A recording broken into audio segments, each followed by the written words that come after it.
Masalah konflik di dalam sebuah relasi kebanyakan adalah karena problem komunikasi. Entah di dalam bercakap-cakap, banyak ternyata kita yang memang tidak cakap di dalam bercakap-cakap. Ujaran-ujaran kebencian yang terlontar, atau mungkin ujaran yang tanpa pikir panjang tercetus melukai. Selain ujaran juga problem komunikasi adalah masalah mendengarkan. Karena tidak tajam mendengarkan atau asal mendengar, atau salah di dalam menangkap apa yang dimaksud orang lain. Problem komunikasi memang tidak semudah diatasi seperti membalikkan telapak tangan. Kita sesungguhnya seumur hidup perlu belajar untuk berkomunikasi, belajar berujar dengan benar, yang harusnya memang bukan diawali dengan asal bunyi dari mulut kita, tetapi ujaran yang didahului dengan telinga yang tajam mendengarkan dengan benar, sehingga tidak muncul kesalahpahaman atau problem baru yang merusak relasi. Mari kita belajar bagaimana berujar dengan benar. Saya Nikolas Kurniawan menemani di dalam Sabda Tuhan hari ini yang akan menyapa kita dari 3 bagian firman Tuhan mengenai perkataan atau ucapan-ucapan kita.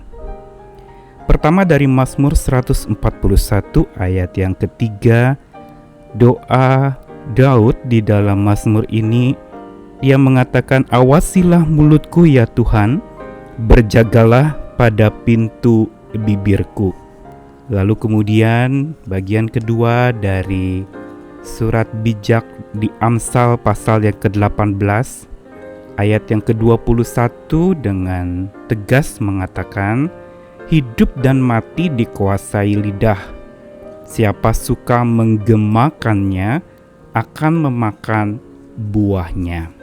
Dan satu bagian lagi dari perjanjian baru, yaitu surat Paulus kepada jemaat di Efesus, pasal yang keempat ayat yang ke-29 di dalam konteks manusia-manusia baru yang sudah ditebus Tuhan. "Janganlah ada perkataan kotor keluar dari mulutmu, tetapi pakailah perkataan yang baik untuk membangun di mana perlu, supaya mereka yang mendengarnya beroleh kasih karunia." Kitab suci dengan panjang lebar dan banyak menyoroti topik masalah lidah, mulut, perkataan, dan mendengarkan.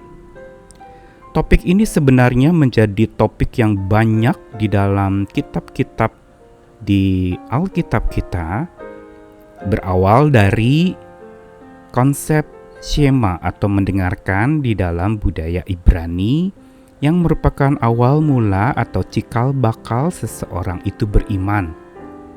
Karena iman memang tumbuh dan bermula dari pendengaran akan kata-kata Tuhan, mulai dari mendengarkan. Dan kitab suci juga menyoroti begitu banyak problem-problem percakapan yang muncul. Dan salah satunya Daud mengakui di dalam Mazmur 141, di dalam pencobaan yang dia sedang hadapi, dia berseru kepada Tuhan dan dia mengatakan, "Tolong Tuhan menjagai mulutnya, berjaga di pintu bibirnya, supaya tidak keluar hal-hal yang jahat dari dalamnya." Daud sadar betul bahwa di tengah-tengah ujian dan pencobaan yang berat, seseorang bisa saja salah kata, bisa saja keluar caci maki, ujaran kebencian, bahkan umpatan yang penuh dengan amarah, yang makin memperkeruh masalah dan memperburuk keadaan. Karena itu Daud memohon agar Tuhan yang mengawasi mulutnya berjaga pada pintu bibirnya sebelum ia mengeluarkan perkataan. Namun yang mengejutkan adalah di dalam kitab Amsal dikatakan satu ungkapan yang sangat tajam bahwa hidup dan mati dikuasai oleh lidah. Sedemikian berkuasanya lidah itu sehingga hidup dan mati itu sungguh dipengaruhi olehnya. Ketika gemak dari lidah itu atau perkataan yang terucap itu bisa membuat manusia hidup atau mati. Kata-kata indah yang menyemangati membuat seseorang hidup. Tetapi kata-kata caci maki, celaan, kritikan yang tanpa pikir panjang dan melukai perasaan bisa mematikan semangat seseorang. Selalu setiap apa yang digemakan itu pasti akan ada dampaknya. Termasuk kata-kata sembarangan atau plesetan yang sering diucapkan dengan maksud bercanda mungkin, tetapi pasti akan ada dampaknya. Tidak semua orang bisa menerima lelucon dengan baik. Ada juga yang justru malah terluka dengan lelucon yang tidak dimaksudkan untuk melukai. Dan di dalam Efesus, Paulus mengatakan kepada jemaat di Efesus sebagai ciri-ciri orang yang sudah dibaharui oleh Tuhan, maka tidak akan ada kata-kata kotor keluar dari mulut.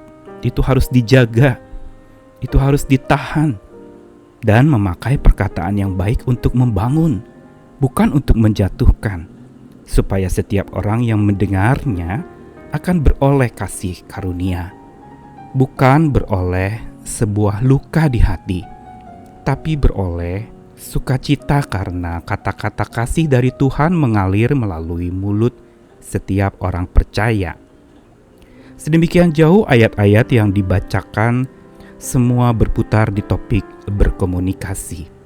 Belajar berujar memang perlu didahului bukan dengan membuka mulut, tapi pertama-tama adalah justru membuka telinga untuk tajam mendengar. Inilah yang pertama harus dilakukan. Tuhan ciptakan setiap kita 2 telinga dan 1 mulut agar kita lebih banyak mendengar daripada berbicara. Bukankah itu yang juga dikatakan di dalam surat Yakobus? Hendaklah kita lebih cepat mendengar daripada berkata-kata. Sebaliknya banyak orang hari ini yang cepat berkata-kata dan tidak banyak mendengar atau gagal di dalam mendengarkan.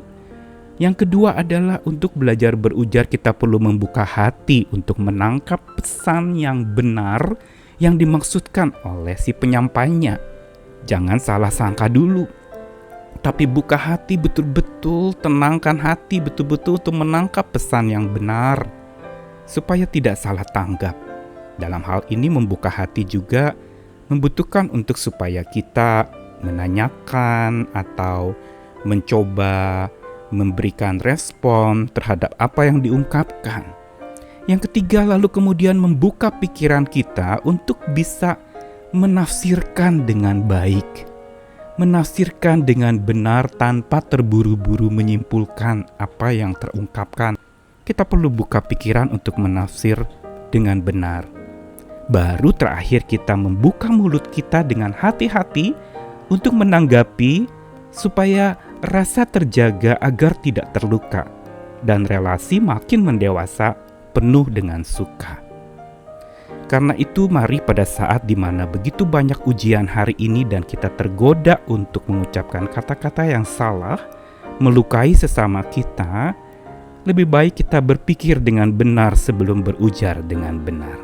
Mintalah kepada Tuhan seperti yang Daud minta, untuk Tuhan mengawasi mulut kita, telinga kita, berjaga di hati kita, agar komunikasi kita bisa benar sesuai dengan apa yang Tuhan inginkan. Selamat belajar berujar dengan benar. Amin.